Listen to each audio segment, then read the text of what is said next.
জনতাই উন্নয়নৰ নামত শূন্য পালে, উন্নয়নহীনতা চাৰিওফালে, সমাজ দুৰ্নীতি ভ্ৰষ্টাচাৰত নিমজ্জিত সমাজ, য'ত চৰকাৰ যন্ত্ৰটো সম্পূৰ্ণৰূপে বিফল।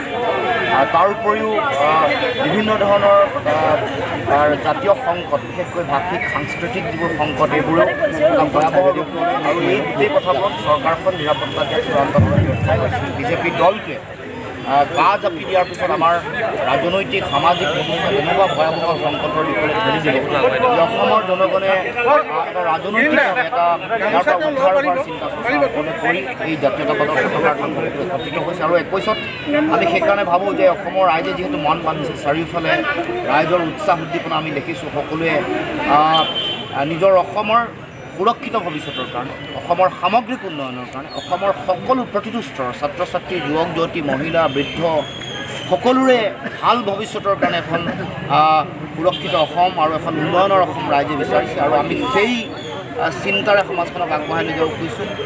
দুটা পৰ্যায়ৰ নিৰ্বাচনৰ পৰা আগৰ পৰাই 100খন পাব, 104খন পাব, কমি এতিয়া মেজিক নাম্বাৰ কেৱল মাত্ৰ তেওঁলোকৰ এতিয়া দাবীত তেওঁলোক চৰকাৰ গঠন কৰিব পৰা পৰ্যায়ৰ কৰিছে। আৰু এইটো কমি 30ৰ তললৈ নামিব 2 তাৰিখ 2 মে'ত তেওঁলোকৰ এইটো যিটো দাবী 400, 100লৈ কমিলে, এতিয়া তেওঁলোকে চৰকাৰ বনাব পৰা বুলি কৈছে। আৰু 2 তাৰিখে এইটো নামি 25-30ৰ তললৈ নামিব। এই কথাটো নিশ্চিত চাই থাকক, কাৰণ জনতাইহে ৰায় দিয়ে। ইমান অহংকাৰ, ইমান সাম্প্ৰদায়িকতা, ইমান অন্যায় অত্যাচাৰ, এইবোৰ জনতাই কেতিয়াও সহ্য নকৰে।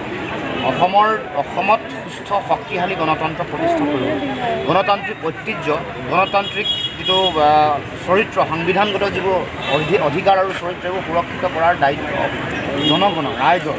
আৰু সেই গোটেই কথাটোক তেওঁলোকে ক্ষমতাত বলীয়ান হৈ গণতন্ত্ৰক সংকটলৈ ঠেলি দিছে।